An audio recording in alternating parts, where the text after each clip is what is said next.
बसपा कार्यकर्ता दालचंद चित्तौड़ बोले, गद्दारों की जाने से बसपा कमजोर नहीं पड़ेगी, बल्कि 2024 में पुनः बसपा की साख मजबूत होगी। निष्ठावान कार्यकर्ता और नेता रहे, विभिन्न पदों पर उन्होंने पद को सुशोभित किया। दालचंद चित्तौड़ जी जो अपने माध्यम से, अपनी वाणी से, अपने विचार।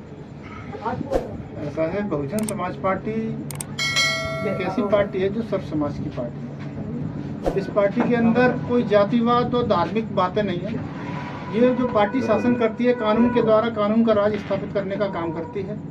बहुजन समाज पार्टी के अंदर किसी भी व्यक्ति विशेष को ऐसा लाभ नहीं पहुंचाया जाता है जैसे कि सांप्रदायिकता के तौर पे आज भारतीय जनता पार्टी इस देश के अंदर दंगा कराने का काम कर रही है।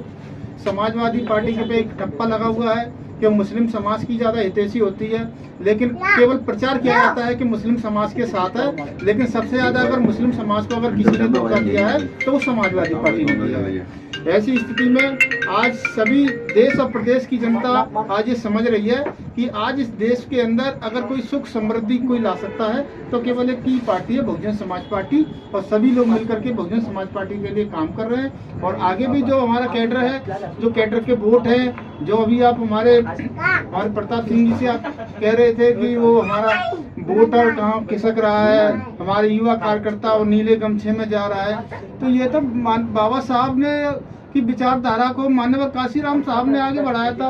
ये जो नीला नीला आसमान है, जहाँ तक नीला आसमान है, इसके अंदर जितने भी लोग रहते हैं वो बहुजन समाज के लोग रहते हैं। नीला गमछा हर कोई व्यक्ति पहन सकता है, क्योंकि नीला जो आसमान है वो किसी के साथ भेदभाव नहीं करता। इसी तरह से नीला गमछा भी किसी के साथ भेदभाव नहीं करता है। ये माननीय साहब और बाबा साहब की विचारधारा है। बाकी का ये जो लोग कहते हैं कि युवा भटक गया, ये कुछ नहीं भटका है। कुछ लोग हमारे मिशन से गद्दारी करने के बाद, सुख सुविधाएं प्राप्त करने के बाद, पार्टी से सारे सुख सुविधाएं लेने के बाद अगर उनकी कहीं दाल नहीं गल पाती है तो अपनी राजनीति को चमकाने के लिए तमाम तरह के संगठन बनाते हैं, तमाम पार्टियां बनाते हैं और अपनी राजनीति को चमकाने का काम करते हैं। जैसे बाबा साहब उस समय थे तो कांग्रेस के लोग और उन्हीं के समाज के लोगों ने बाबा साहब का विरोध किया था। जब काशीराम साहब ने संघर्ष किया तो काशीराम साहब के समाज के लोग और अन्य लोग जो उन्हीं के समाज के लोग थे वो काशीराम साहब के सामने दुश्मन की तरह खड़े हो गए थे।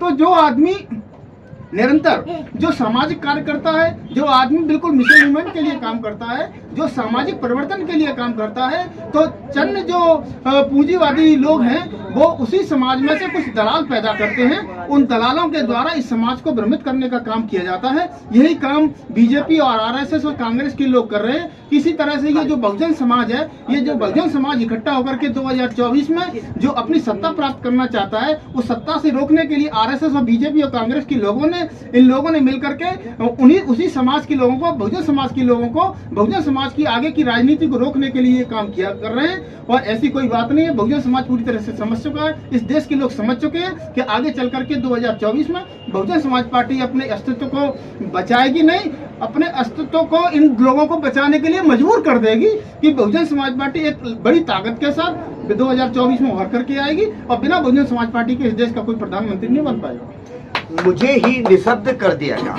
मेरे प्रश्न पर प्रश्न चिन्ह लगा दिया गया, मेरे पास कोई सवाल मौजूद नहीं रहा। लेकिन फिर भी एक प्रश्न मन में और जहन में आता है। धौलपुर में माननीय बहन जी के भतीजे आकाश आनंद जी के द्वारा धौलपुर में एक विशाल रैली का आयोजन होना है, जनसंपर्क होना है, उसके बारे में विचार करना चाहेंगे।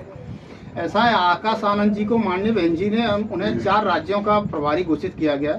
अभी राजस्थान, मध्य प्रदेश, छत्तीसगढ़ और तेलंगाना राज्य में जो विधानसभा के चुनाव होने हैं 2024 में, तो ऐसा नहीं है कि जो लोग तमाम तरह की हवाएं उड़ाते हैं कि वो एसी में बैठने वाला लड़का आकाश आनंद और बहुजन समाज पार्टी की क्या राजनीति करेगा।